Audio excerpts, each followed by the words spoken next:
We're sorry, we'll start soon. Just as soon as the speaker comes online, we will be starting. So hold on for a few minutes.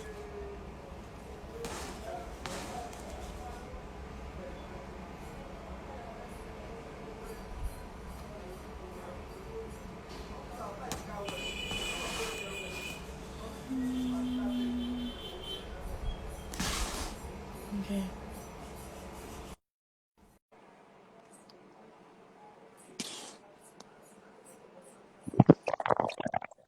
So thank you. We have our speaker here with us now. So good afternoon, everybody, and thank you for creating out time from your busy schedules to be here with us today. This Instagram live session is organized by the Ijawale Foundation. For those of you who don't know us or haven't heard about us, the Ijawale Foundation is an NGO that is set up for public cancer awareness as well as sensitization on general healthy living practices. So the whole essence of this Instagram live session is for us to discuss cancer, because this is basically what our foundation is about. So we'll be dissecting facts about cancer, we'll be debunking myths, and at the same time, we'll be teaching you and myself as well, because I'm also a learner, about ways we can live responsibly to live a life that has a reduced risk of cancer. So my name is Shalom Wobodo. I'm the Communications and Dissemination Chair at the Ijawale Foundation, and I'll be your facilitator for today. And I have with me here Dr. Ayinde Junaid Babatunde. Dr. Ayinde is a consultant radiologist who currently works at the Nigerian Navy Reference Hospital. Dr. Ayinde, has been working with our NGO for a while now. He has been an immense support to us, assisting and helping us in our projects. He also works with other NGOs as well, because he believes in giving back to the community. Dr. Ayinde graduated from the University of Ilorin in 2006, and currently he's a fellow of the National Postgraduate Medical College of Nigeria, as well as the West African College of Surgeons, Faculty of Radiology. So Dr. Ayinde, thank you very much for being here. I believe that. It's a pleasure being with you. Thank you very much. Good afternoon, audience. Thank you, Shalom, for hosting this great occasion. Thank you very much. It's a pleasure being here. We're very happy to have you here. So before we go on and start asking questions, I would just like to admonish every one of us to listen attentively and, if possible, take notes, because statistics show us that cancer is the second leading cause of deaths in the world. I mean, as many people as cancer kills, you see so many people who have no idea about cancer. You just hear the name cancer, but you don't have any in-depth knowledge about it, which is exactly what this Instagram live session is aimed at. It's going to be a question and answer session where I'll be asking Dr. Ayinde here basic questions about cancer, from statistics to basic facts, myths, for him to make us understand basically, so that we have more information about these things, because you can't just have something killing you up and down and then nobody knows what's happening or no much information about it. So I hope that we learn something from here today and our time spent here will not be a waste. So thank you, Dr. Ayinde, and welcome once again. Thank you once again. It's a pleasure being on this great platform. Thank you very much. You're welcome. So my first question should be obvious. I mean, what exactly is cancer? What exactly is cancer? What would you say cancer is? How would you define it as a doctor? Thank you very much. When you say cancers, the word cancer means abnormal proliferation or abnormal development or abnormal growth of cells, either normal or abnormal cells. Abnormal growth of cells in a particular place or in a particular part of the body. That's what cancers are. But for a layman, for we doctors, when you say cancers, that's the literal meaning anyway. For we doctors, when you say cancer, we usually refer the term cancers to the malignant forms of cancers, because there are two types of cancers. There are two types of tumors. In fact, we refer the word cancers to tumors, but the benign form of cancers are what we call lump, growth. That's what the layman put it to. But when you say cancers, we mean the malignant form, the ones that can invade, the ones that can leave the place they are, they can move to other parts of the body. We use the word they can metastasize. So that's the word cancers. But tumors, they use tumors interchangeably with cancer.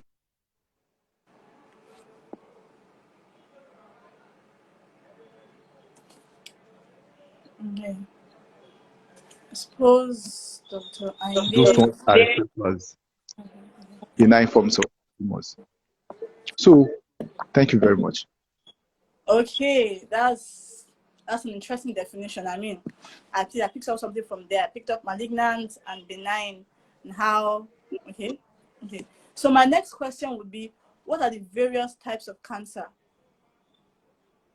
Because I hear different types of cancer. So I want to know, what are the various types of cancer? Thank you very much. Broadly classifying, when you classify cancers broadly, you classify them into benign and malignant. Okay. But cancers are named based on the site of origin. For example, cancers coming from the skin, we call them melanomas. Cancers coming from epithelial tissues, we call them adenocarcinomas. Cancers coming from nerves, we call them gliomas.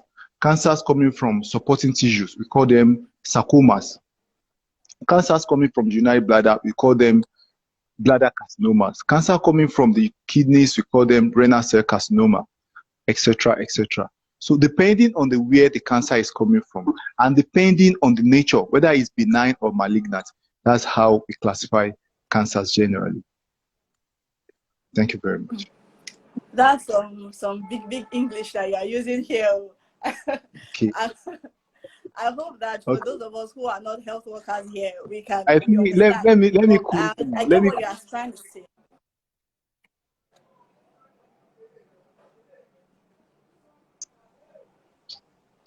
Okay, what I mean is that cancers are named from the site of origin, and it enables the physician. It's like you name it. It enables us to know what you are talking about. For example, now a cancer occurring from this, it has a name. Usually refer the name omas for the benign forms of cancers. But when you say the malignant form, we refer the word carcinomas for them, for the malignant forms of cancers. So once you hear melanoma, you know that, okay, it's a benign form of cancer. Could it be a benign? Homa means a kind of benign. We use it for benign. Sometimes there are misnomers anyway. But sometimes when you use the word carcinomas, anyone hearing that one knows that is malignant form of cancer that you are referring to. Thank you very much. Okay. So there's this thing we also hear about cancer and the stages, where you hear stage 1, stage 2, stage 3. I don't want to oversay what I don't know, but I hope you understand what I'm trying to say. Like, what can you tell us about that? Because I have no idea. Yes. We have different stages of cancers. The stages help the physicians or the surgeons to know the level the cancer has got into. For example, if you call me on the phone now, and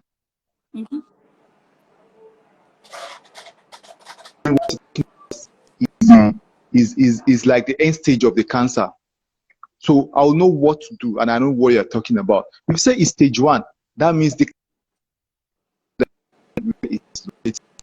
you say it's stage 2, in fact, apart from the staging, we usually talk about lymph nodes, metastasis, or the tumor. That is why we call that CNMO staging.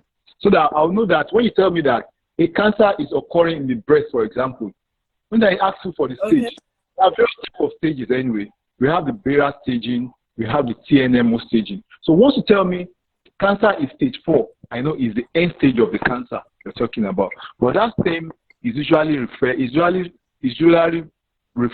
to the end stage of the cancer. And the term staging is I think we should leave it for physicians and surgeons. We shouldn't on this platform. I think it's beyond the scope of this platform.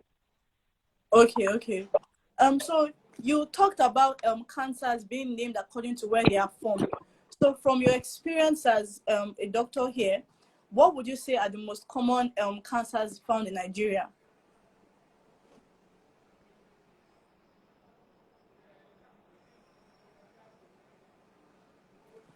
Did you get my question, Dr. Indi? Oh, no, the line was bad. The network Okay. was bad. Can you listen? Okay, so I said, from your experience as a doctor here, what would you say are the most common types of cancer we can find in Nigeria? Very good. In Nigeria presently, Okay. for women, the commonest cancer occurring in women is breast cancer and cervical cancer. But for men, the commonest cancer in men presently is a prostate cancer. However,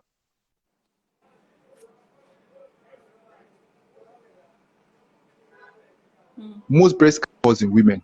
So the commonest cancer we have in Nigeria is for women, breast cancer, cervical cancer. For men, prostatic cancer. Then we also have other cancers like lymphomas and leukemias. But the commonest one in Nigeria presently is still cervical, breast, and prostate for men. Okay, so can you briefly tell us, if possible, how these cancers are developed or how they are caused? Thank you very much. You see, cancers basically is a result of genetic mutation.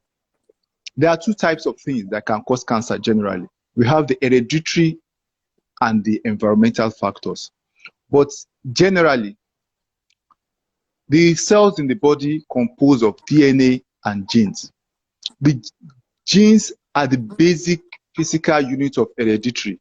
Why the DNA? We call the DNA deoxyribonucleic acid.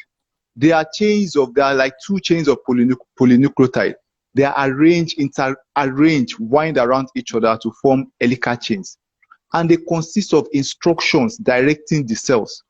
So they are also arranged in they are arranged in packs inside the genes. So when there is a genetic mutation, either by environmental factor or by genetic mutation, there will be abnormal proliferation of cells, and this results in cancers. So, and that will lead me to another question. I would like to start another topic. That what are the causes of cancers generally? There are two broad topics generally. We have the hereditary and the environmental factors. For example, if a woman has abnormal BRCA genes, for example, BRCA2 or BRCA1, such a person has more risks. She's likely to develop cancer.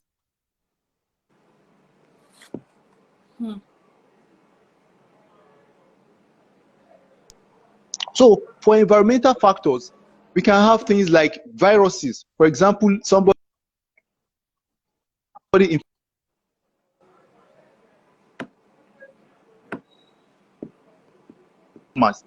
has H. pylori, for example, that causes ulcer pains. Such a person has a higher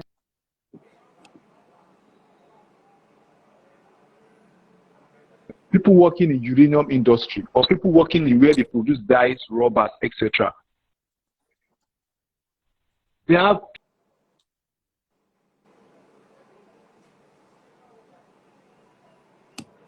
having lung cancer, or anybody that is infected with hepatitis B or hepatitis C. Such people are at risk of having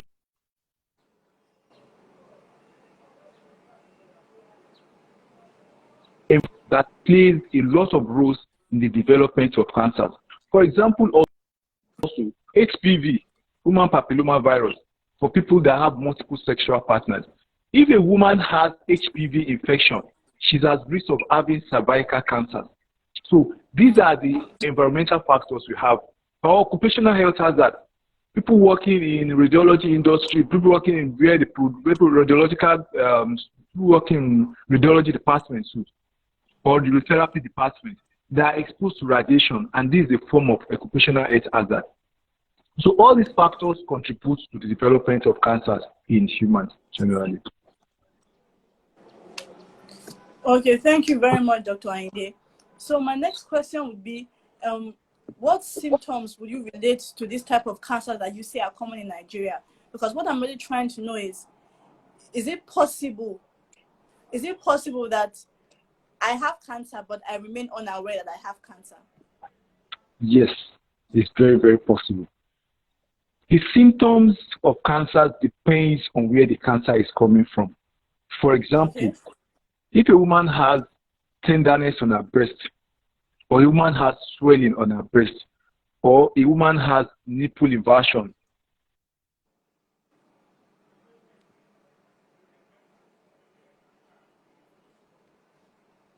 if a man has what we call hematuria, if a man notices that there is blood in his urine, such a person should present to the hospital, because that may be the first presentation of kidney cancer or bladder cancer.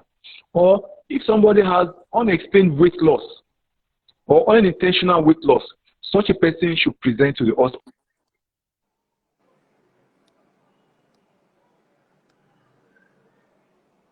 Pain, the person should present to the hospital. This may be the first symptom a person can have. Or if a woman, while taking her bath, notices lymphadenopathy or lymph nodes under her armpit, that's in the axillary region, that may be the first presentation of breast cancer. Or anybody noticing swelling in any part of the body or any abnormal sign like that, that may be the first presentation. And that's why I usually advise people to present early to the hospital. Because the goal diagnosis, apart from prevention, the best treatment for most cancers now, apart from prevention, is early diagnosis. And you mentioned earlier, stage 1. At that stage, most cancers are cured, and most cancers are better treated at that stage. So thank you very much. Okay, so before I go on to my next question, I'll just take some questions from the comments section. Thank you, Ms. Emubosa, for your question. I hope I pronounced your name right. So she says, so I have the notion that taking a cancer vaccine might trigger what isn't there to start with on the long run. So, Dr. Inde, what do you think about that? That's a very good question. Part of the prevention for cancer, some vaccines are available presently. For example, people working in hospital or people at risk or people working in hospital environment usually advocate them to take what we call hepatitis vaccine. Because hepatitis vaccine, for example, HPV, one of the cancer or one of the viruses that has been noted for development of liver cancer is hepatitis B.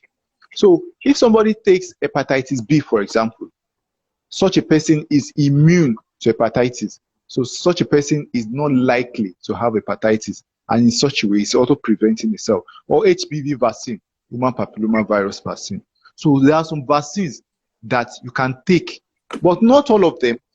There are some diseases, there are some viruses that can cause cancers that also has vaccines. Those ones can be vaccinated against, but most of those viruses don't have vaccine. For example, HIV doesn't have vaccine, and is one of the named viruses that can cause cancers. So thank you very much. Okay, so Karen asks a question. She says, can you find out if you have HPV? I think you mentioned HPV just now when you were talking about vaccine. So is there a way you can find out if you have the I think human papilloma virus? So is there a way you can find out if you have it? Yes, there's tests. She can find out if she has it. Yes, yes. So what exactly do what tests are available for this?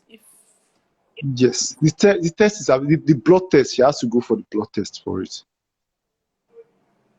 Okay. Ashavin Emi says it would be nice to look into the prevalence of cervical cancer in Nigeria, as well as how Nigeria has been able to effectively diagnose cervical cancer for the past decade or so. Because I didn't get that question. Okay, I don't really think it's a question. I think it's more like a statement, because she is saying it would be nice to look at the prevalence of cervical cancer in Nigeria, talking about how early diagnosis is one of our best shots concerning cervical cancer. So can you tell us maybe anything about early diagnosis in relation to cervical cancer? How it's... Yes. Thank you very much.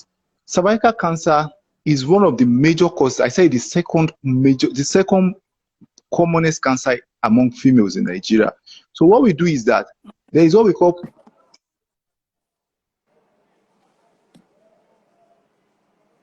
like heaviness in the vagina, symptoms like postcoital bleeding. What we mean by postcoital bleeding are some women after sexual intercourse, they have bleeding, or some women is abnormal bleeding. Those are the same signs and symptoms of cervical cancer. And what we do, once we suspect that, we do what we call pap smear. So once you're able to take a small tissue from the cervical region, you can put it on slides and look it under a microscope. So with that, you can easily diagnose cervical cancer. And at that stage, once it's stage 1, there are better management for it, and such a woman will do very well on it. So that is it. Yes. So the thing about this cervical cancer you're talking about, it's to show you how common it is. So since the inception of this foundation in 2017, we regularly have outreaches where we teach people about breast self-examination, where we conduct free screening for lumps in your breast, cervical cancer screening, and then prostate cancer screening for men. And every single time we have done these things, we found at least 2 people who were already at risk towards that line, and then they didn't even know that they were already on their way there. So to show you how frequent it is, but then there are so many people living in ignorance. Because unlike breast cancer, where you can obviously already see signs physically, for cervical, you might not really know that anything is already happening to your cervix down there, but things are already happening. So this is why we need to take these things really seriously. And then for those who are sexually active, they need to work towards getting a pap smear test done and knowing and working on getting the HPV vaccine, as Dr. Ayinde mentioned. So my next question would just be, going back to the symptoms you mentioned earlier concerning these various types of cancer. So if I notice anything on myself or any of my loved ones, is there anything that I can do personally, or must I report to a hospital? Very good. That's a very good question. If you notice abnormal symptom in your body, I think the best thing you could do is to present to the hospital, because most of the time there are some signs that you may overlook, that to the doctor seeing you, they are what we call danger signs that you may not pick at that particular time. Because up to now, the devastating effect of cancers generally we have not really looked at it general, because the best, as I've said earlier, the best treatment now is early detection and prevention. Because don't forget that most people die of cancers. Most of the causes of most of the death that arises from cancer is because of the late presentation to the hospital. Because as I'm talking right now, more than 24.6 million people worldwide are presently living with cancers. In fact, in US as well as in Nigeria, apart from cardiac diseases, cancer still remains the second cause of death in US and in Nigeria presently. So, in fact, most of the death that occurs, like 12.5%, various types of cancers generally. So these are figures that are alarming, and these are figures we should try and work on, and to see how devastating these cancers are. So whenever you feel any abnormal symptom in your body, I think it's better to just present to the hospital immediately. Thank you very much. Okay. So the last few statements you made, in almost every statement where cancer was mentioned, death was mentioned. So I would just like to ask, because people normally ask, is cancer a death sentence? Is this something that once you have, you know that you are doomed to die, or are there ways around it? No. Cancer is never a death sentence. Okay. Cancer is never a death. There are various treatment goals for cancers now. There are a lot of things that have been developed to treat cancer. For example, you can treat cancer surgically. You can remove the cancer. You can do surgery to remove the cancer. You can give chemotherapy to debunk the cancer, to kill the cancers. You can give immunotherapy for the patient. There are various modalities. You can do radiotherapy too. You can do hormonal therapy to treat the cancers. There are various ways of treating cancers now. So cancers are not death sentence now, since there are various cure and there are various treatment modalities for them. Thank you very much. So I'd just like to go back to what you just mentioned now. You talked about surgery for cancer. So there's this myth that people often have. They say that cancer surgery can cause the cancer to spread to other parts of the body. How true or false is that? Very good. That's a very good question. You see, most times when we do surgery, there are different types of surgery. Sometimes the surgery we do are what we call diagnosis. For example, when you do surgery, sometimes you open up the patient to take small parts of the cancer and take it for histology. Sometimes you do surgery to remove the entire cancer itself. But most of the time, some cancers spread because they are malignant form, but not because of the surgery. Not because of the surgery, most of the time. Though sometimes because of that's why it's better to present to the hospital. Some cancers, once the surgeon operates, once the physician evaluates you and sees that this cancer has gone far, sometimes they might offer various other modalities for the patient, like palliative management. But don't forget that most of the time when you come to the hospital, when people come to the hospital, usually outweighs the benefit and the risk. We usually look at the benefit and the risk. So if you think that this cancer is likely to spread when you do operation or when you start treatment, it's better we just do palliative management for the patient. So I don't think no surgeon would do that and no doctor would do that to go and operate a cancer and it spreads while trying to treat the patient. Okay. Thank you very much. I think that's a relief for many people. Please, Patience has a question, so does Karen. Before I go back to mine, let me just answer. Because I think this same question was asked before, but maybe she didn't get clarity on what you said. So I can better explain her question. So people have this notion that maybe they don't have a sickness, but when they take a vaccine for that particular sickness, it kind of draws, I don't know if it kind of attracts the sickness to them. Like people feel like, let's say there's the way there's a vaccine for polio, I think most of us took our children, that if you don't have polio and then you take a vaccine for polio, people have this mentality that you're kind of inviting polio to you. So in that same line towards cancer, like what would you say about that? I hope you got my question. No, the line is breaking. Sorry. Can you come again with the question? Okay. Okay. So patient's question, it says, I have the notion that taking a cancer vaccine will trigger what wasn't there before. So is the mentality that I don't have cancer or I'm not supposed to have cancer, but because I take this vaccine, I'm kind of inviting it to myself. Like, what do you have to say about that? Do you understand what I'm trying to say? Thank you very much. Very well. First of all, there are no cancer vaccines, as I mentioned earlier. What we do for vaccine is that there are some viruses or some bacteria or parasites or organisms that are being implicated in causing some cancers. Some of them has vaccine, some of them do not have vaccine. The common one that you have said about now is hepatitis B and HPV. Those ones are vaccine. The other ones do not have vaccine. So generally, cancers do not have vaccine.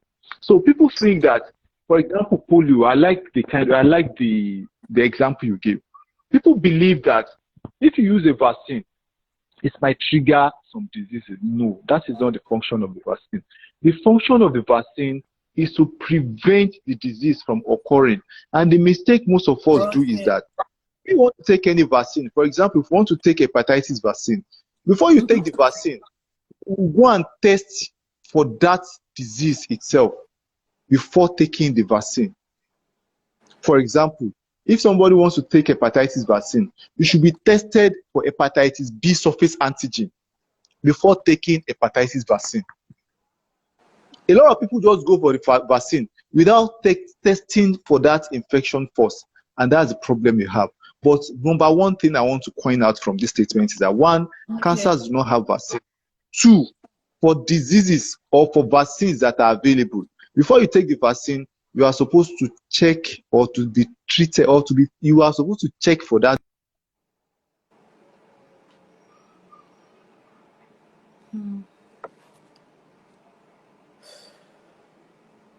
Network seems.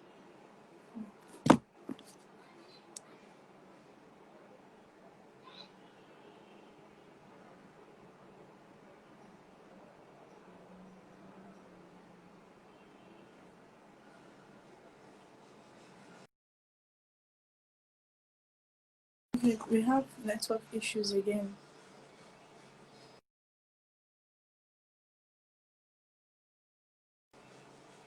So there's been okay, I think he's back on. So hopefully he joins us soon. But I hope that answered your question, patience. He's basically saying that taking a vaccine for a sickness does not trigger it or invite it to you, but instead it prevents you from it. But most people probably have that idea because they didn't do the test for what they took a vaccine for. So if you didn't do the test and then you are taking a vaccine for it, and then after it develops, you now start to have the mentality that it was this vaccine you took that invited it, whereas it was already developing in you sort of before you took the vaccine. So I hope he was able to answer your question before he went off. He's having network issues, so he's currently disconnected.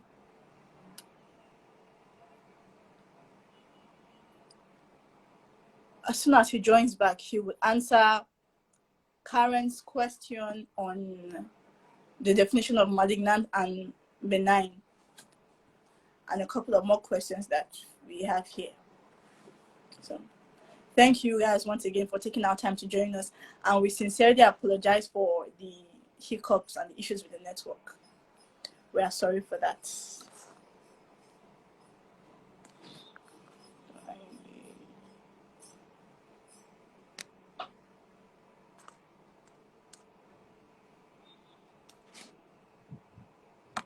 Okay, I think that's a this question.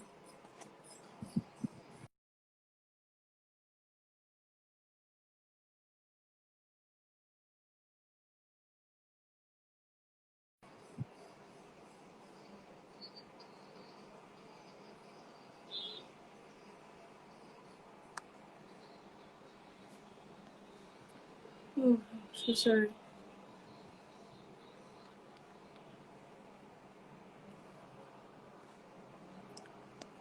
I can't seem to